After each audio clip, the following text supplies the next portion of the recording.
And now, ladies and gentlemen, Dr. Bob Tarantino from Lyndhurst, New Jersey.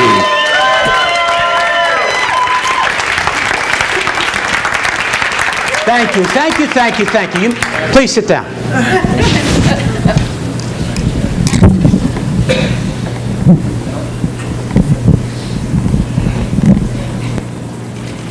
Okay. Ladies and gentlemen, I want you to all understand how important it is what we're going to tell you tonight is to make your practices as successful as they can be. You've heard many times the expression, you never know how far-reaching something you may think, say, or do can change the lives of millions tomorrow. Well, we're not going to talk about the things you can think or do, but we are tonight going to speak about the things you can say to change the lives of the millions of people that we can change through chiropractic. I live in a chiropractic world, as you know, but I must make you understand that that's just me. There are a lot of people out there that don't live in a chiropractic world, and it is our job as chiropractors to explain to them exactly what chiropractic is.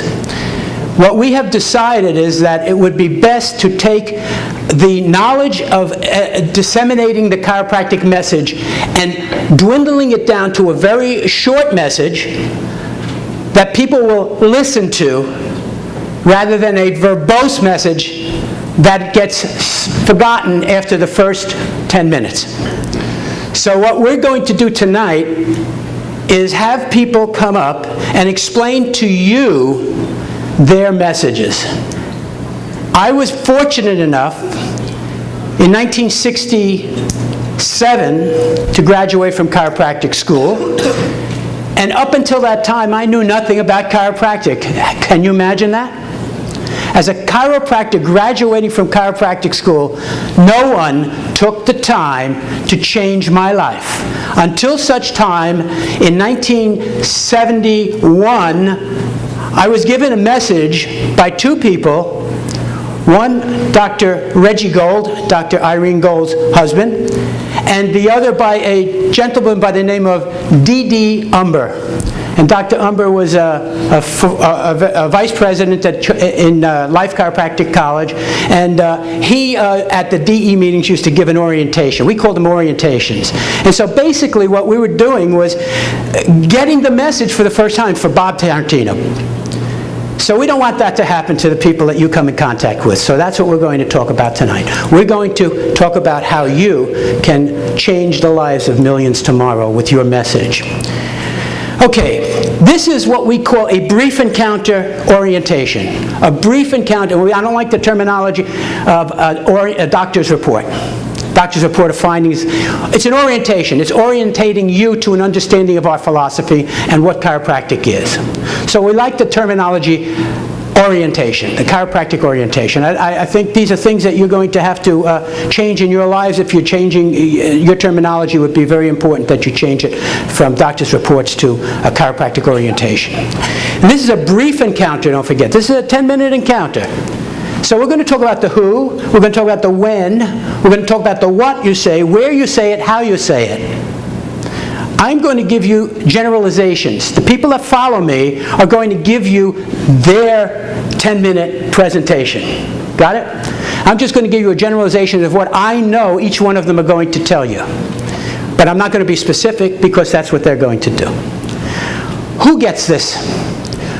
Every man, woman, and child that you come in contact with in your lifetime. It's that important that you change their life with a message that they don't have. When do you give this? We give this after we take a case history. So when a patient comes into our office, a practice member, we sit them down and take a case history. We want to know a little bit about them. We want them to know a little bit about us. And then after that, we do a spinal analysis. We analyze their spine for vertebral subluxations. If we take x-rays, we do that as well. We take x-rays of the person's spine. All of those things are done before you even mention what you do. because they're there for what they think is your reason. What do you say? You briefly explain your education. You let them know that you've got to set the stage that you are the expert. So you have to explain your education and your expertise. What makes you the man or woman that can tell them the message of chiropractic so that they will accept it? You explain about the wonders of the human body in that brief encounter. The wonders of the human body I can extrapolate, but it's not necessary. Right now, all you know is that it is an amazing organism, and the body is a self-repairing, self-healing, self-protecting organism, and you want them to understand that their body has amazing capabilities. You also want them to understand that the nerve system controls all of those functions. So you make sure that they know that the nerve system, brain, spinal cord, spinal nerves, go to every part of the body, and the body has to have a proper nerve supply in order to function at its highest levels. You let them know in your way.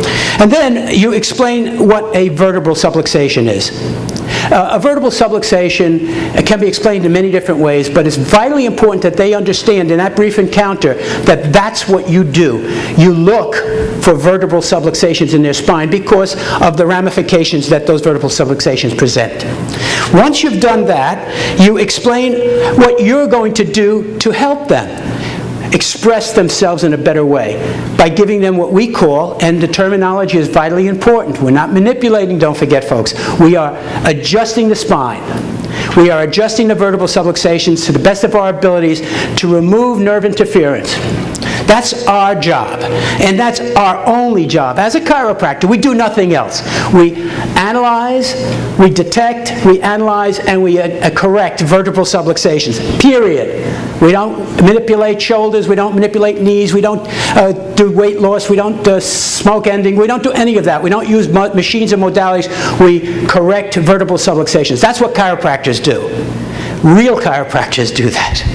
And then we save your philosophy, and I think this is vitally important, although they may disagree when the people who follow me. Save your philosophy for a better time, a bigger, longer explanation, which is going to be your next real orientation. Don't forget, this is your brief first encounter. This is the first time you meet someone. Where do you do this? Well, I do this in my private office. I sit them down after I've done all of the things that I do, and I explain to them what I'm just telling you now. The brief encounter, the chiropractic explanation. And you can do this at a spinal screening or a health fair.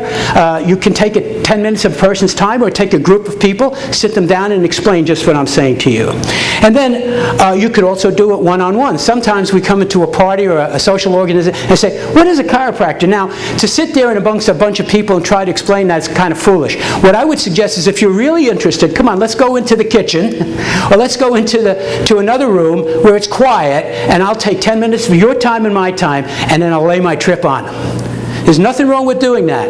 And it gives them, and then of course, obviously you would like to influence them into your office so that they can get the full explanation. How do you do this? This is very important, very important. It's been said by Dr. Jay Corson earlier today. Keep it simple.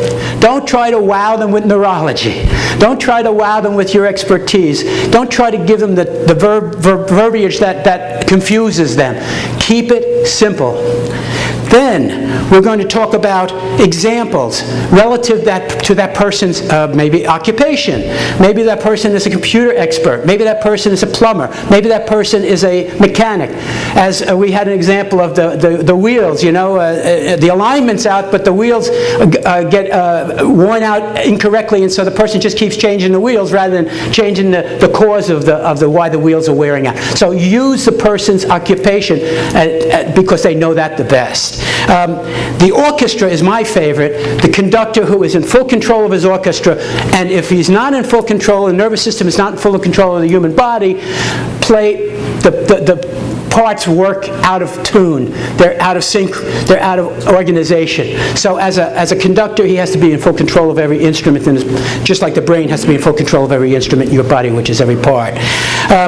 Computers. Brief TIC talk, which is what we're talking about, does not replace the full orientation. This is vitally important, folks. It does not replace. It is just your first encounter. The full orientation should be scheduled schedule the next office visit. At that time, you're going to go over their x-rays if you took them, you're going to explain what you found in your analysis, and then you're going to take them and their spouse or significant other, you're going to take their older children, and you're going to sit them down either as one family or as a group of people, and you're going to give them an hour talk, because that is when they're going to understand the full message of chiropractic. So you get them into that hour talk orientation, and then after all of that, only then do you take them and check out their spines and give them a spinal adjustment. You do not do anything with that person until they have the message given to them. That's what we're going to talk about tonight. Thank you very much.